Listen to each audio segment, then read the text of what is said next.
Roy Chubby Brown holds the unofficial title of Britain's rudest comedian. But is he offensive or just funny?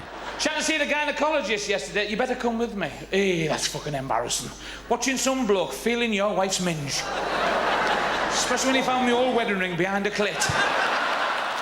He's been playing live to over 150,000 people a year for over 3 decades, selling over 40 million quid's worth of tapes and DVDs. She come back from aerobics at 11. He's operated largely off the cultural radar all these years, never crossing into the mainstream because his act has been considered too offensive for television until tonight. For a month, I followed Roy, real name Royston Vasey, at work, at home, with family and with friends. On stage, he uses themes that most other comedians discarded several decades ago. How do you get 20 asylum seekers in a shoebox? Tell them it fucking floats! It all provokes uncomfortable questions. What's an offensive remark? What's harmless fun? Is it just a joke, or does he really mean it? They come here dressed like fucking pillar boxes, don't they? Eh? Come over here. You can't say this, you can't say that. Why don't they just fuck off home?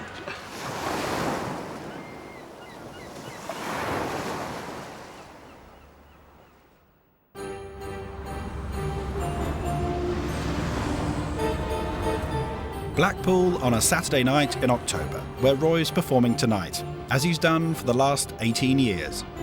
As I arrive, hen nights, stag doos and general hard drinking is everywhere. This is the wild, wild northwest.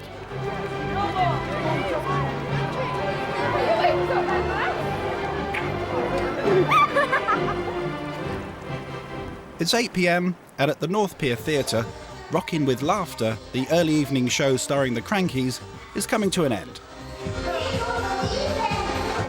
Backstage, Roy arrives at his dressing room with his wife, Helen.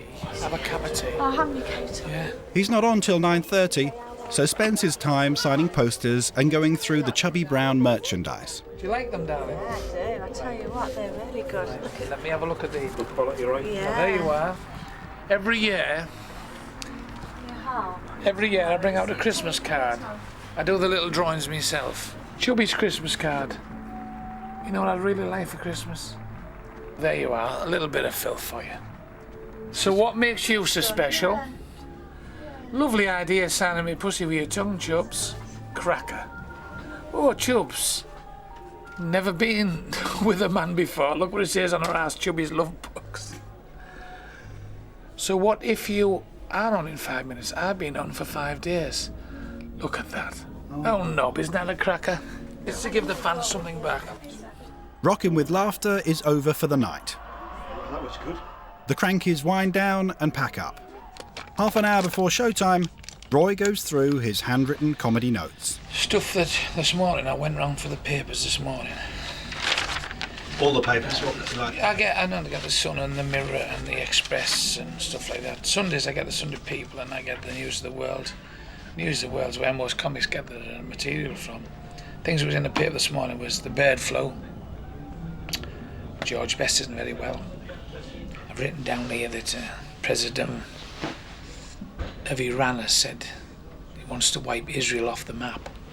So, bearing in mind Israel, Jewish things, so I'm jotting things down.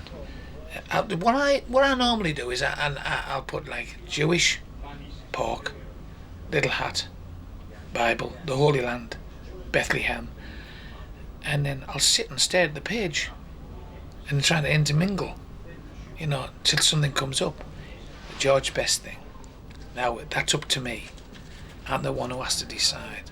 I have to decide whether I'll get away with it. What's your judgment call tonight? Would you try it or not try it? Well, he hasn't died yet. The queue for Chubby stretches half the length of the pier, all the way to Gypsy Petrolengo's kiosk. They are mostly, but not exclusively, male, and mostly, but not exclusively, several sheets to the wind. If you come to see Chubby, you come to see Chubby, that's it. He's just down to earth, he's just normal, and he's not snotty-nosed and such. No, he's just like every day, just like us. If it's offensive, so what? But at the end of the day, like you're saying, you pay your money, you know. And you take it or leave it, you know. So I wouldn't put 10p in the machine I didn't want to play, so it's Chubby, fat bastard.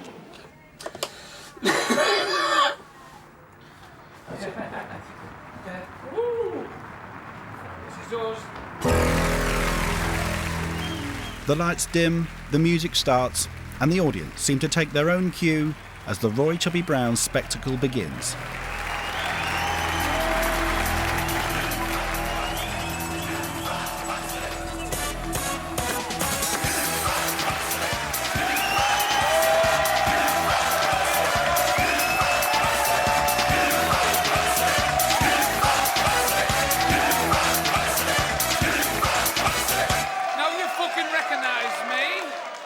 The classic Chubby set always begins with a few local in-jokes. Good evening, ladies and gentlemen. Welcome to Blackpool. I love the place, but today I was mugged in broad daylight. I paid $4.50 for a fucking hot dog. But after that, the jokes get bluer and bluer. Have you seen the size of my wife? Fucking hell. Pulls her knickers down to her knees, a fucking arse and minge is still in them. And there are more and more targets for Chubby's jokes. A lot of pufters in this town. Doesn't fucking bother me. If you crack gags about homosexuals, say you're homophobic. Fuck off. Phobic means you're frightened of someone. I am. I'm frightened of a cock up the arse. Chubby's style feels like a lock-in at a pub. He's the gobbiest of gobby blokes holding court. There might be 1,000 people gathered round him, but it feels like he's amongst friends. Jokes are sexist, misogynistic, homophobic, you name it. And the audience, men and women, are in hysterics. To be honest, I was laughing at a lot of it too. But then Roy tells this joke. I drove in this afternoon, I stopped at the little package shop. Now, I know that's not politically correct. But you know they sell milk and papers when they're not making fucking bombs! And the mood of the room changes in an instant. Now there are cheers as well as laughs. It starts to feel a bit like a rally. I mean, I'm not saying all Muslims are terrorists. Don't misquote me here. But isn't it funny how all terrorists are fucking Muslims? A big part of Roy's act seems to be dealing with hecklers. Excuse me. But tonight it gets out of hand. They might be his fans, but he can't control them. For your wife. You keep shouting at me, and when you get pals, you'll be bleeding at both fucking ends, mate. And as a result, his act starts to lose its thread. Hang on. By the time he comes off, he's seething. Got a load of fucking cunts in. I didn't enjoy that at all. They fuck the act up.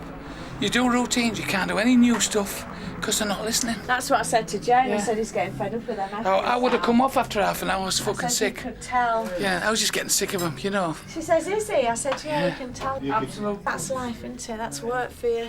Not quite. Some nights must feel like really hard work. Yeah. I think just gets a bit disillusioned when he's worked all week in his office. And I mean, I've known Roy get up in the middle of the night, about 2 or 3 in the morning. I says, what are you doing? He says, I just thought of something funny. I'll just go in the office and write it down. You know, his brain's always ticking over, and then you want to say it on stage, and then somebody calls out and you think, oh, spoil it. And after all these years, you think, oh, hang on, something to be proud of now. I've got an act. It's fresh, it's new, it's inventive. I've created a character that's doing well. And you get these fucking blokes who 2 pints and they'll fight anybody. I'm talking to 12 to 14 pints of lager. I'm not talking to a human being. You spend all day writing and rehearsing, and suddenly you go on and you said, did you read the paper today? Yeah, we read the paper today, you fucking big fat bastard. And then they expect me to go home and sit down and think, what a great night I've had. I'm thinking, shower of cunts. Could I have a picture on my phone, too? Have you got your phone with you? I have, yes. Thank you very much. You're not having my phone? No, because I'll have to pay the fucking bill. Yeah, mate, will you take a picture of me and mine, please? I will do. I'm on the right, the fat bastard's on the left. It's for my sister. Can you put to Joanne, you fat cunt? Right. To Joanne, you fat cunt. Roy has always maintained in interviews that there's a huge difference between Roy Chubby Brown and Royston Vasey, but I wondered how true that was. I'd spent a bizarre evening with Chubby. Now it's time to get to know Royston.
Royston Vasey owns 2 properties. One house in Lincolnshire, where he lives with wife Helen and their 2 young children, and this house in a village near his hometown of Middlesbrough, where he does all his writing.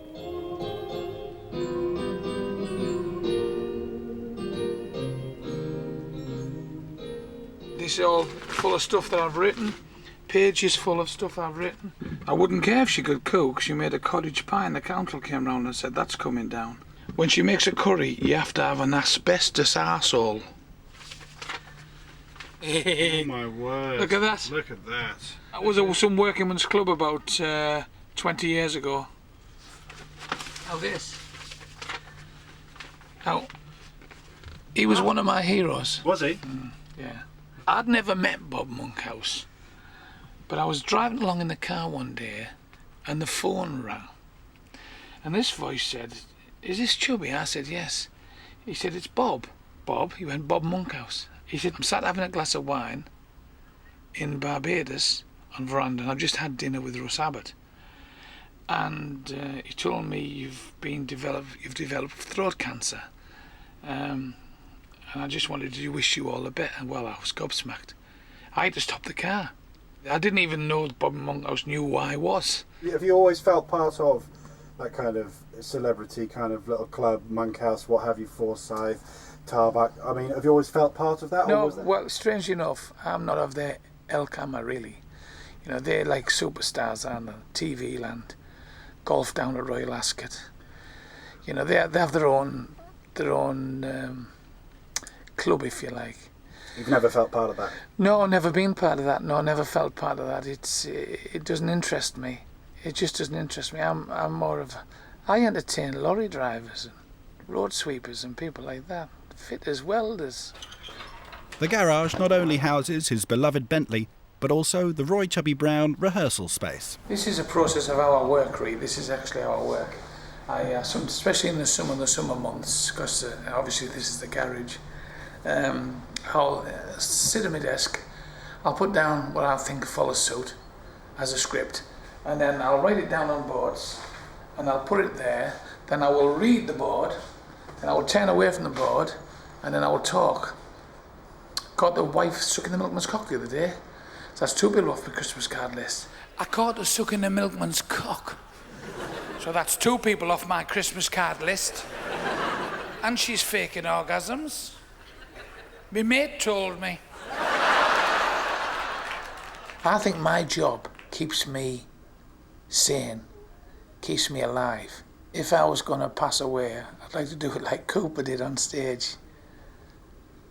I might never be as famous as he is, but I would like to think that the day I passed away, everybody was talking about it.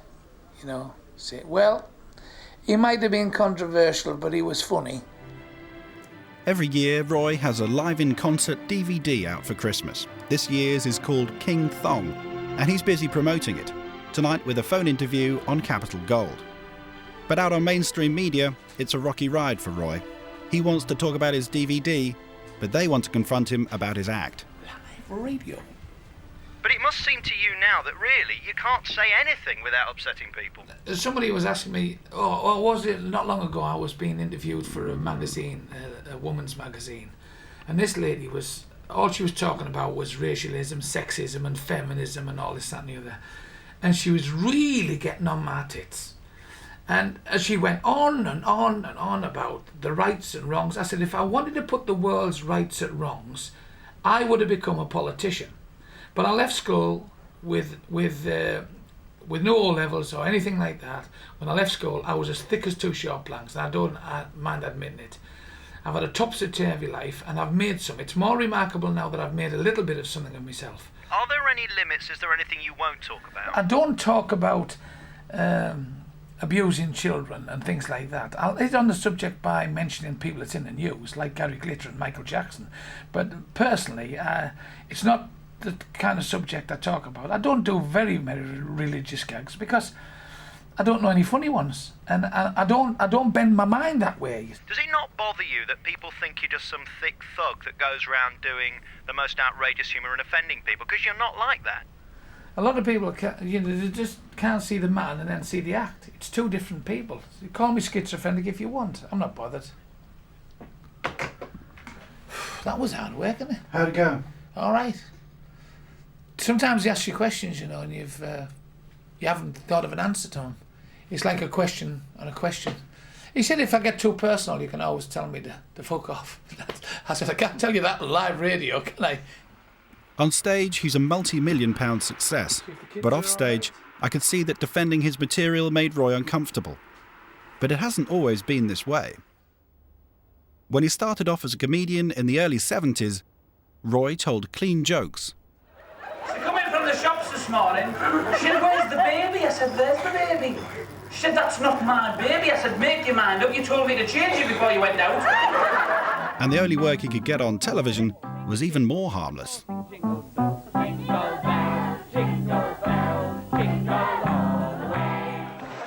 And then one day in 1972, he had to make a decision. One of my old managers said, Roy, you can be a clean comedian or a blue comedian. If you just stay a clean comedian, I'll get your opportunity knocks.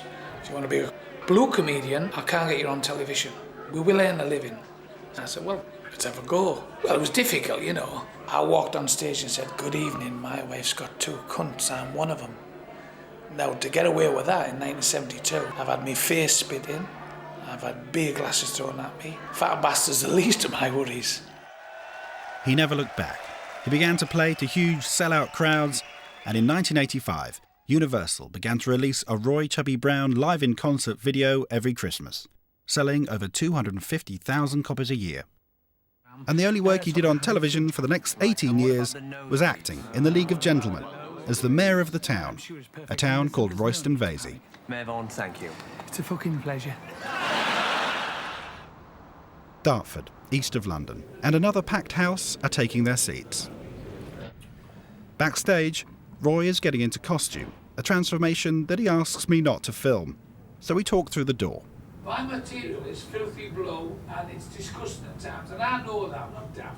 A lot of people wouldn't touch me with a 12-foot barge pole. I appreciate that. I'm not angry about it. No. I'm not angry about it. Are you ready for me? I am.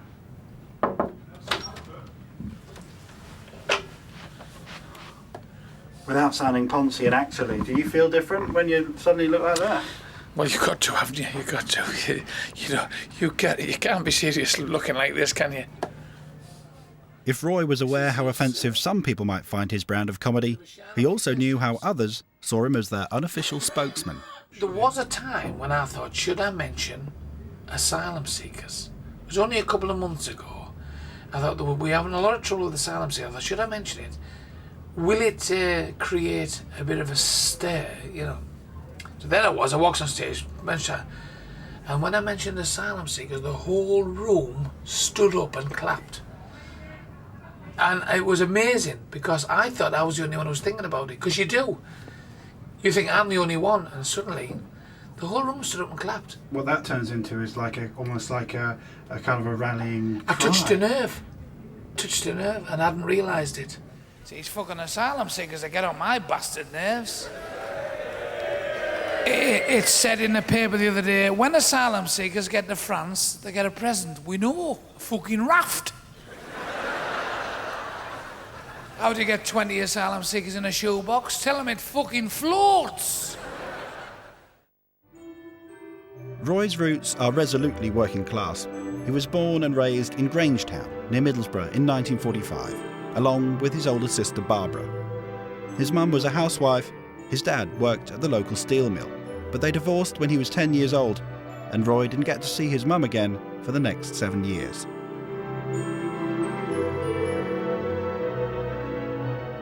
I wanted to see Roy's hometown, to get a feel for the place that formed his view of the world, and so we're on a day trip to Grangetown. You fucking ass. You see the fucking cars there? You see the fucking cars there? You fucking arsehole. Ah, fuck off. Fucking bald twat. This is a playground where I had my first fight. Yeah. That's our gymnasium. Grangetown sits in the shadow of every type of industrial plant going. A port, a chemicals works, a power station and steel mills, where Roy's dad Colin worked for 50 years. The only time he wasn't at work is when he was suspended for drinking, climbing the fence and going for a pint. Twice that happened to him. Your dad liked to drink? Oh, fucking hell, yeah. Did he drink quite heavily? His food used to drown. Yeah, I like to drink. Everybody here likes to drink.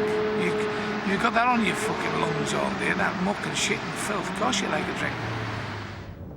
Growing up in Grangetown, Roy got into a lot of trouble. He ran away from home aged 14 and then did spells in Borstal and prison. People who know me, they say it's Chubby Brown. It's remarkable from where he's come from to where he's got to, knowing what he's been through. They wouldn't have me in the army because I was thick. I joined the Navy. I was in the Navy a couple of years. I did detention, Borstal, a couple of prison sentences. I was in and out of trouble all the time. I was mixing with people who used to say, hey, I've got an idea. We'll rob this, we'll steal that, we'll kill that, we'll fight that, we'll pull this, we'll punch that. You're mixing with them people. You start thinking how they think. I'm just glad I got out of it. And I got out of it because I started to educate myself. I'm no Bamba Gascoigne, by the way. But at least I know the difference between right and wrong.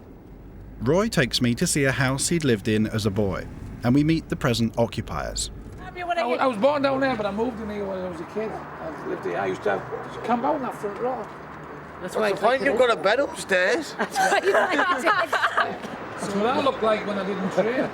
It's only 1 degree above freezing, but one member of the household wears just a pair of boxer shorts and an electronic tag.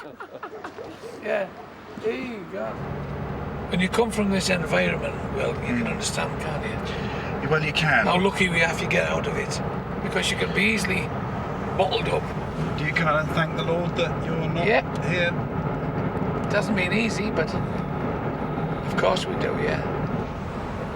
The first 20 minutes of my act for years was all about my life, about what my father did, about what my mother did, about getting into debt, about getting bathed in an old cast iron bath. We had fuck all. I mean, fuck all. Fuck all. If I hadn't been a boy, I'd have had nothing to play with.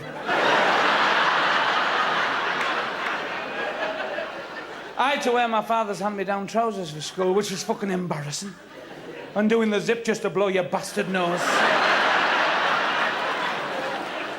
We didn't even have a lavatory brush, can you believe that? I had to sellotape my head jug to a stick and ask it to hold its breath. I never saw a black man until I was about 16 or 17. Never saw a black man. Right. And then when I did, I couldn't stop staring at them. Because what was given to us at school was, what we were taught at school was black men lived in Africa and had a bone through the nose and a spear. Now that people live in a much more sort of multiracial society, that's right. Obviously that's just 40, 50 years. Yes, I know what you say when you say, well, that's the old stereotype, bone through the nose and the spear and everything. When you're brought up on it, it's like if you're brought up on beans on toast, you'll always like beans on toast, won't you? Do you not think that sometimes the truth is funnier than a lie? What I mean by that is, say for instance I said to you, I was with a coloured girl last night, her pubes were like a fucking coconut matten. Is that not funny? Because you know fact that coloured girls' pubes are like coconut matten. It's the truth, is it? I could tell that Roy has no idea how shocking his view of the world sounds. His comments are more than just outdated, and a couple of days later, it would get even worse. We went home tonight. If we went home now after the gym and there was a Muslim sat there, we'd say, what the fucking hell are you doing in our house? Out.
In a small recording studio, Roy puts the finishing touches to his Christmas song. Jingle bollocks, what a load of crap. Here comes that fat fucker with his sack of cack. Jingle bollocks, no present for our lass. As far as I'm concerned, Santa stick Christmas up your ass. Stick fucking Christmas up your fucking ass. For a stick Just started this again. Stick fucking Christmas up your fucking ass. After every verse, stick fucking Christmas up your fucking ass. Roy and Helen's house in Lincolnshire. Metaphorically speaking, the Chubby flag is flying, Roy is in residence. It's breakfast time for Reese, 4, and Amy, 2. Helen gets the kids ready for school.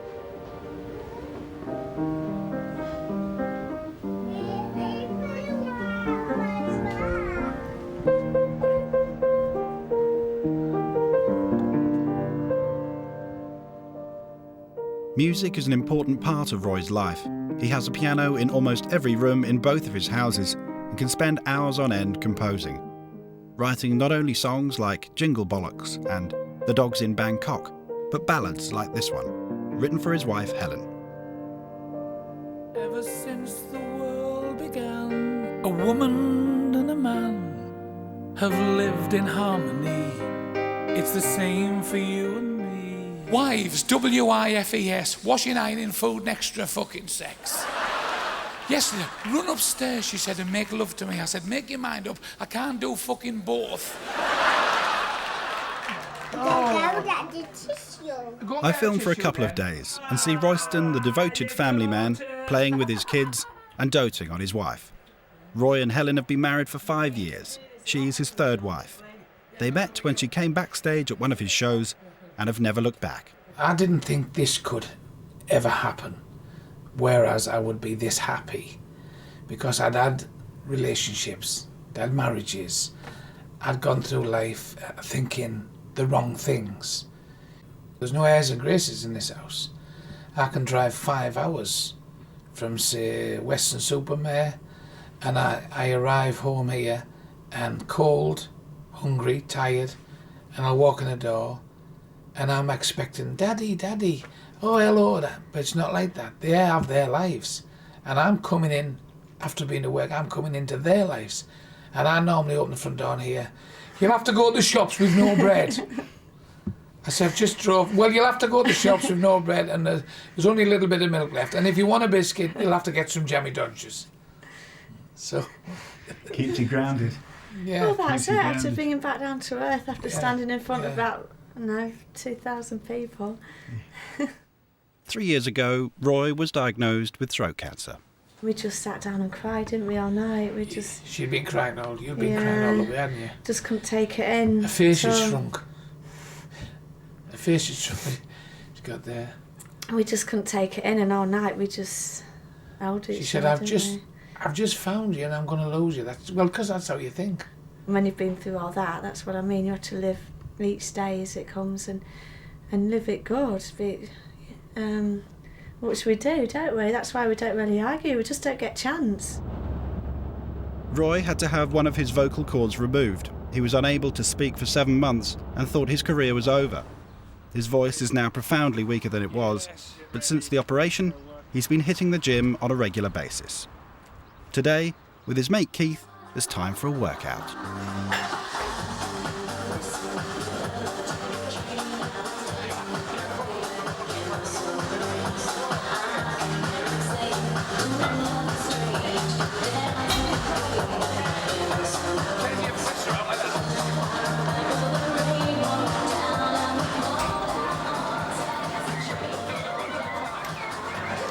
When did those people start calling you I've been Chubby Brown since 1973.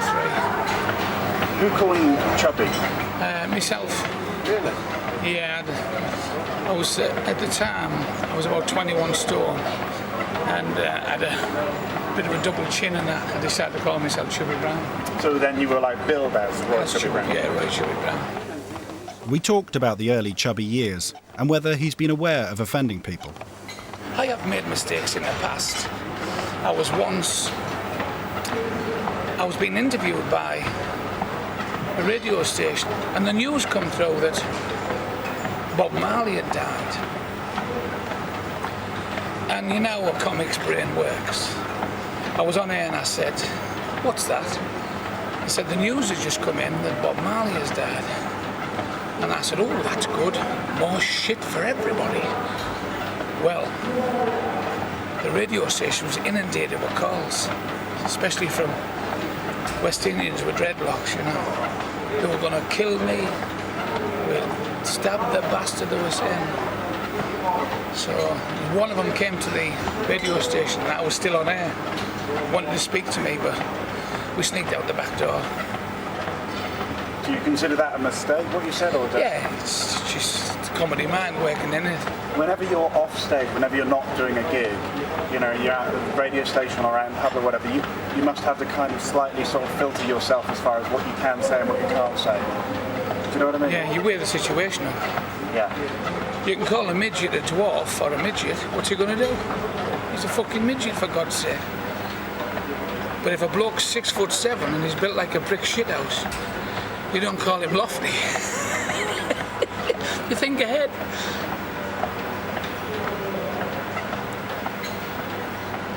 Right, let's have a cup of tea, yeah? Workout over, it's time for a snack. We're having sausage sandwiches with onions on. Roy and Keith are joined by another mate, Mick. Don't smell that sausage. Sausage sandwiches and pussy on the same par. They start to talk about what's in the papers today. And then, without warning, I see a side to Royston I'd not seen before. Ban Christmas gifts for children. Because it might affect non-Christians. It's offensive to other people. They make me fucking sick. They come here dressed like fucking pillar boxes, don't they? Yeah. Eh? Come over here. You can't say this, you can't say that. Why don't they just fuck off home? All the Pakistanis and Indians, when they go home at night, they go home to an Indian family. A Pakistani go home to a Pakistani family. We go home to our family. We went home tonight. If we went home now after the gym and there was a Muslim sat there, we'd say, what the fucking hell are you doing in our house? Out. Yeah. We don't mix. We don't get on. It's as simple as that. Asylum seekers, well, all right. Let them come away from the war-torn countries, kids getting killed and all that. Let them come here. But don't take the piss. You get all these do-gooders saying, well, they have a right to be here. They haven't got a fucking right to be here. We're the ones who finance. The tax I pay finances half the bastards. Yeah, Is it coming here, they have a right for this and they have a right for that. Well, if they have a right, dress like us, work like us, think like us, be like us. Because obviously you wouldn't personally have a great deal of experience of asylum seekers yourself, where, you know, in your lifestyle, where you live, what you do. But you. I'm like everybody else. It's all in the papers, isn't it? You read about these things and you go, oh my God, and it builds up a picture. We live in a country now where you daren't form an opinion. You daren't form an opinion because they're down your throat straight away. So we'll be having an Indian tonight, are we? Yeah. To build our energy up for in the morning. Yeah, we'll have to have an Indian tonight. The line between Royston Vasey and Roy Chubby Brown was becoming alarmingly blurred. It sounded like the act, but without the punchlines. That evening, the Roy Chubby Brown tour hits Scarborough. In his dressing room, Roy prepares by steaming his vocal cords. I don't know if you understand vocal cords or not. It's I don't know if I've explained this to you, but your vocal cords are shaped, and mine aren't, because I had to have them removed because of the cancer. Right. So the air comes from your lungs and goes across the top, and I've got to shape them, and to shape them you've got to steam your throat.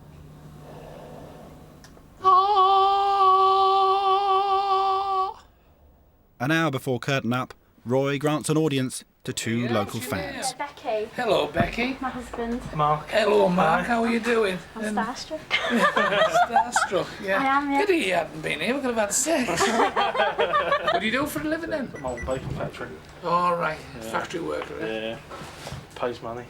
Well, of course he does. We all have to earn a wage, don't we? Oh, yeah. Would you like to do this for a living? Fucking hell. Are we? Yeah, Jeff? I'm in the middle. Fat bastards on the right. Testicles. Perfect. Tonight's show isn't sold out. In fact, it will only be half full. Roy believes the entire live comedy business is in decline. I think this business is on its arse. Our better days were the 80s and the early 90s. Maybe the 70s as well. That were our better days. We had the great days then. Well, what is it about the business now that what's doing it? I haven't a clue. I mean, to put a show on like this, you know, I have about 8 lads work for me. To put a show on like this with your backdrop engineers and your sound engineers and your lighting technicians and your van drivers and the lad who sells the merchandise and all that, it's all expenditure. You have to have. I have to sell. I don't know whether I'm giving trade secrets away, but I have to sell 500 tickets before a penny's my own. Because everybody needs paying. So wherever you are, above 500 you're into profit, but below you're below 500, everybody else is getting paid, not me. After Roy's earlier rant about asylum seekers, watching his act tonight seems like an altogether different experience. There's 120,000 black millionaires in this country now. That's a fucking shocking statistic, that, isn't it? If we'd known that, we'd have picked our own fucking cotton, wouldn't we? You daren't fucking laugh, dare you? In case we got one in. In case you get a fucking spear in the back. Fuck 'em, that's what I say. The racist jokes tonight have been the worst I've heard from Roy. And just when it seems the day can't get any stranger, he takes us all for a curry. I'll just have French fries instead of the chicken. Do you want some naan bread? Want a porter? Next. Yeah.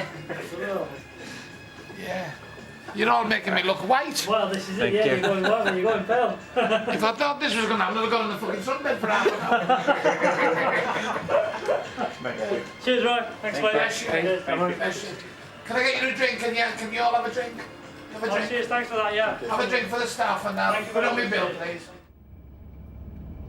In just one day, my impression of Roy had changed dramatically, with the views of Royston Vasey and the comedy of Chubby Brown sitting uneasily together. It all painted a confusing picture of Roy.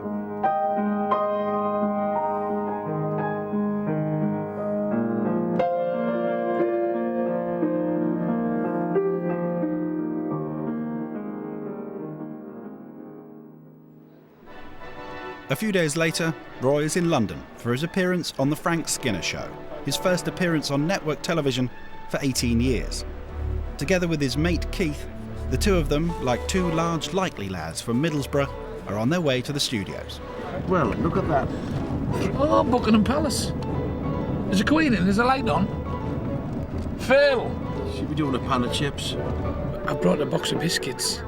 Box of biscuits? Yeah, I've got a biscuit for Frank Skinner. What's the significance of it? Just a present, because he's getting fuck all else.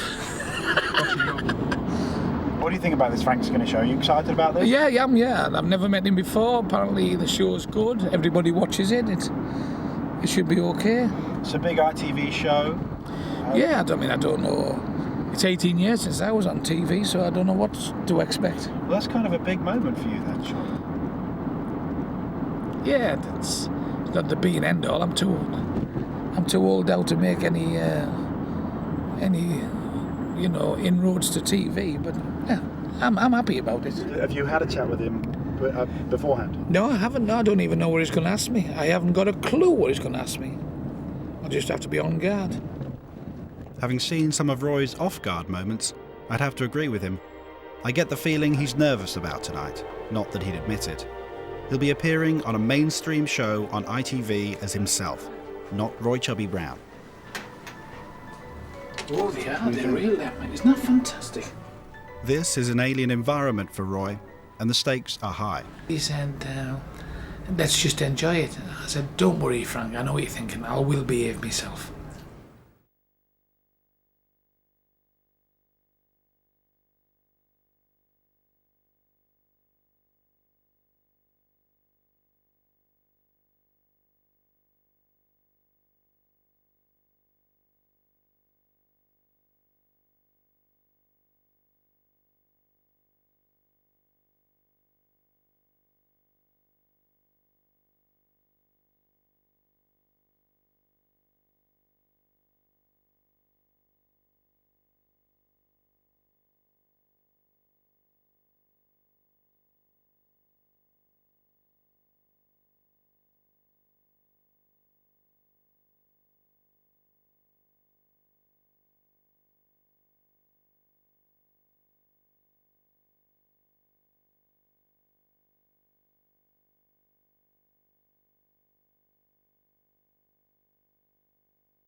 Roy's appearance on The Frank Skinner Show begins, and it's not long before he has to defend his comedy. I've got to be absolutely honest with you. Well, I watched the DVD, the new one, and there was a few gags on it that that upset me. You did? I did. And I'm kind of known as a bit of a... Yeah, you're the mark. Because, I mean, you do what I would call racist gags. I do, yeah. And they're not racist. I'll tell you that... why they're not racist to me, Frank. I'll tell you why, because that's not my forte. If I wanted to put the world's wrongs it right, I'd have been a politician. I would have gone into that field and I would have been, you know, there's a lot of do-gooders. I always say this about do-gooders. They always complain about something. It's fun. There's no laws in comedy, no rules. Personally, if they say you crack a joke about a coloured bloke, I've never met a coloured bloke yet I didn't like. They're lovely people. It's the white bastards I have trouble with. It's like, it doesn't matter. Chinese joke, yellow joke, fat joke, thin joke, dwarf joke, midget joke. Does it matter?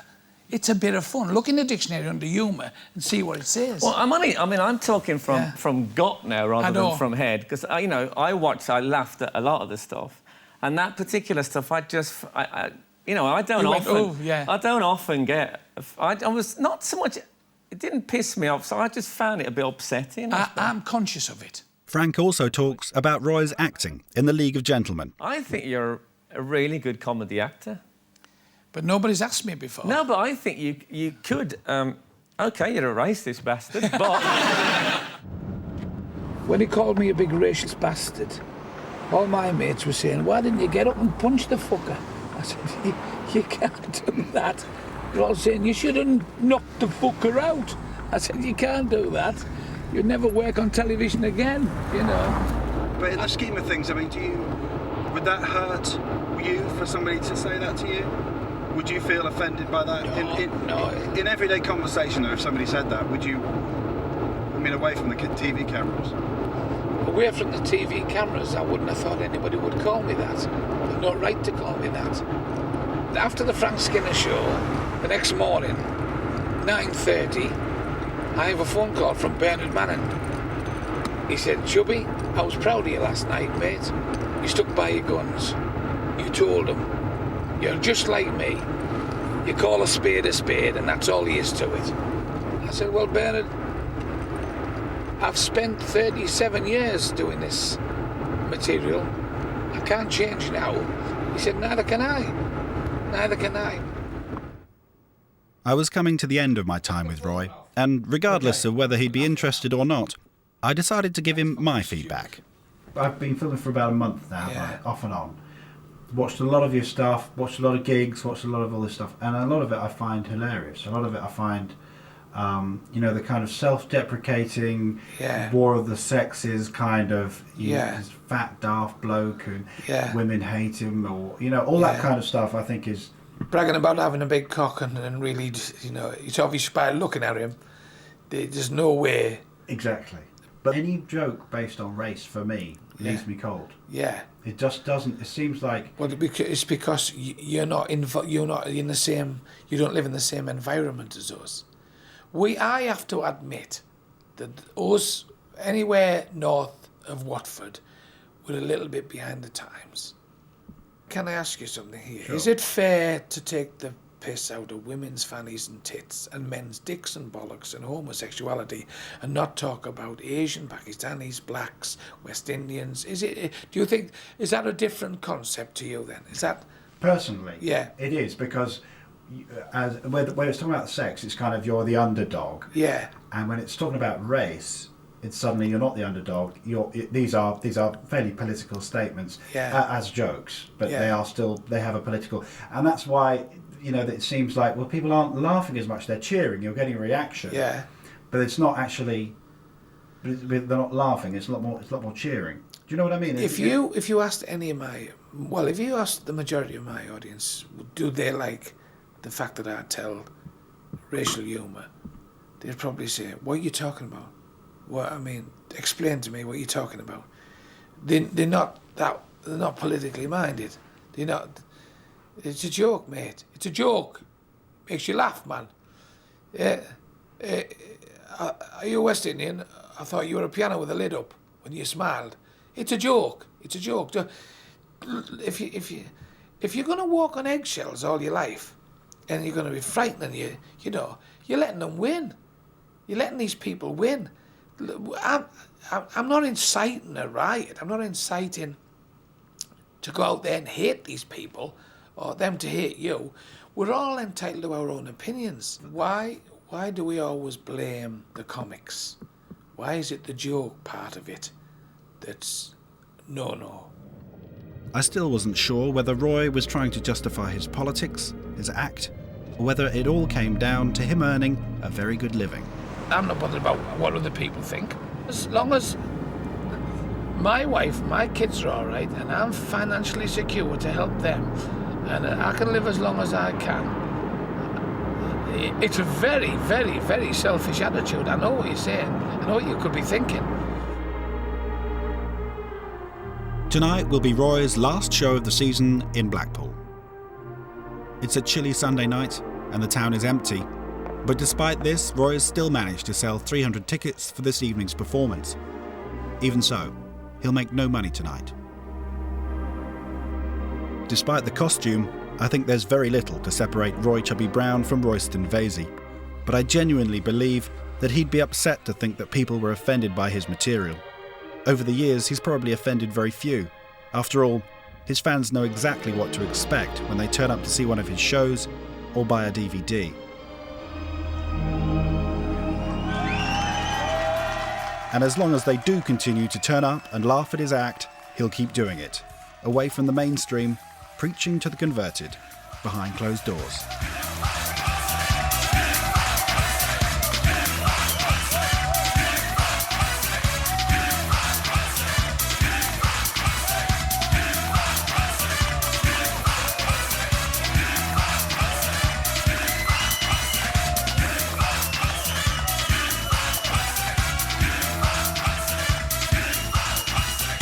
Now you fucking recognise me?